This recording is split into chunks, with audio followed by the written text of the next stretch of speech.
Hi guys, it's June here, and wherever you are around the world, I hope you guys are staying safe and feeling fabulous. A super duper warm welcome to all my new subscribers. Thank you so much. It really means a lot to a little channel like mine.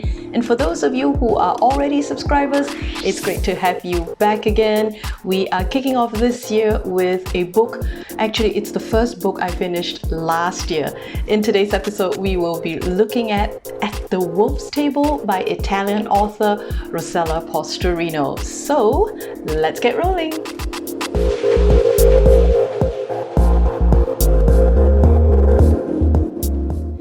The Wolf's Table is the second novel by Rosella Postorino and the first of her books to be translated into English. And the translation for this one is done by 𝘮𝘮𝘮𝘮𝘮. You know, for me it's very important to also recognize the good work of the translators, because that enable people who are not able to read the book in its original language to also appreciate, to have the opportunity to appreciate as well. Now, it's 1943 in Germany, and Rosa Sauer, who is 26 years old, her husband is away fighting on the front line of World War II. Having lost her own parents and left all by herself with nothing much to her name, she decided it would be best to leave Berlin, where she had been living, to go and live with her in-laws in the countryside. Now, you guys, I'm not sure if you're aware, but it is often like during war that the major cities, especially the capital cities, are under constant threat and attack, you know, because, you know, it being the lifeline of the country. So a lot of people would make their way into the countryside, or perhaps even if they don't leave their city, they would send their children to live with friends or relatives in the countryside. And if you, and on that note, if you guys get a chance, do take a look at The War That Saved My Life, and that talks about that situation in Britain. But I'll talk about that book another day. So back to At the Wolf's Table. So one day after she moved in with her in-laws, the SS shows up and tells her that she has been chosen to be one of Hitler's food tasters.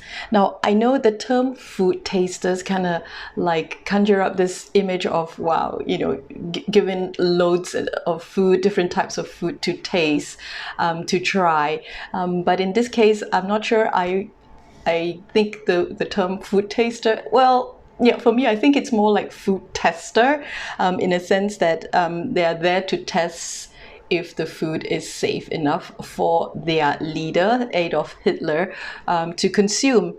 Now, when she was assigned this task, or she was conscripted, because it's, you know, it is war, during wartime, what happens is that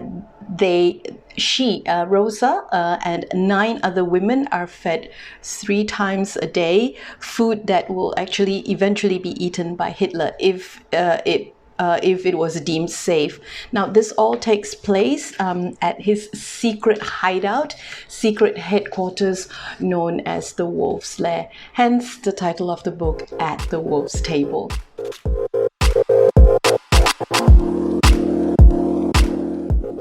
Thrown together under these crazy circumstances, the women form some kind of relationship with each other.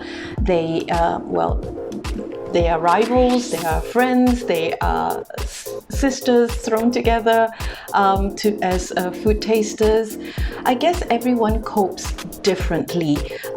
There were those who see it as their duty to the leader, Adolf Hitler, and therefore doing this is expected of them, and they're okay with it, while the others, like Rosa, insist that they are not Nazis. But they all put their lives at risk every day, at every meal.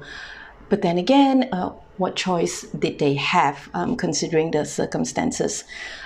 But each of these individuals have a story, have a secret, and while they rely on each other for some degree of support, they also are not sure who they can or cannot trust. And as tension and suspicion mounts, they are all driven to do something that they would not normally do in order to survive. Prior to reading this book, I did not know that Adolf Hitler had a team of food tasters.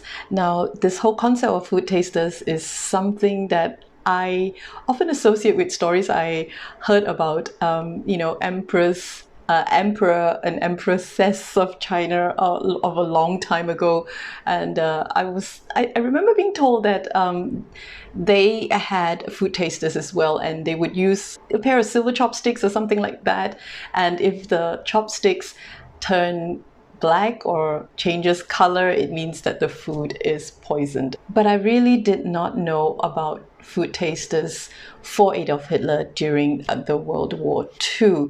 So this is something new that I have learned. At the Wolf's Table was inspired by Margot Wolk. She was a German secretary and one of 15 young women who were selected to be Adolf Hitler's food taster. Now, she did not reveal any of this until a newspaper interview took place on her 95th birthday in December 2012. And the author, Rosella Postorino, she read about Margot in an Italian newspaper, I think in 2014. And before she had a chance to interview her, Margot Wolk had passed away. Now, I guess, you can understand that the reason why Margot Wolk probably did not want to talk about it. It is probably too painful, and such memory, I guess she may have felt best left buried, out of respect also for everyone else who was with her at that time, I reckon. Although a lot of things happened during that period and also after Germany lost the war. You can read about it online if you want. It is very sad, but I take heart knowing that she was actually, Margot Wolk was reunited with her husband, and they lived together very happily until he passed away. So I shall take that, because to think about what she has gone through is extremely sad.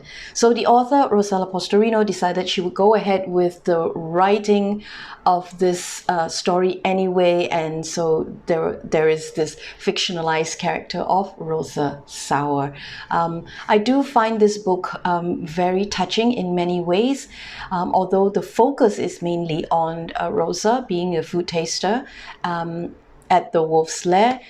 All the characters in the book actually are very interesting as well. I think it just shows the different side of individuals during a time of crisis, and no bigger crisis than World War II. And it also shows us how people are forced to do what they normally wouldn't do in order to cope, in order to survive. So is this a recommended read? For me, yes, I highly recommend it. Do take your time with it though. Do not rush through the book. It's not one of those books that you want to just, read everything in one sitting. I feel it is something that you want to take your time to read, to kind of understand the suffering of these people. So because at one point in time it did look as if Germany was winning the war, and often when we read books, we kind of read about the defeat and all that. But in this case, I guess what I'm trying to say here is that after reading this book, you'd be very convinced that no matter which side you're on, there are no winners in war, only losers, and some loss are just greater than others.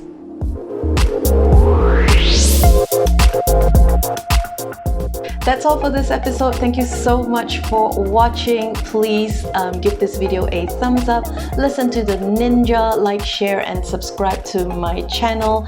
And until I see you again, remember to be kind and be brave. Now go on out there and live your lit life. Bye!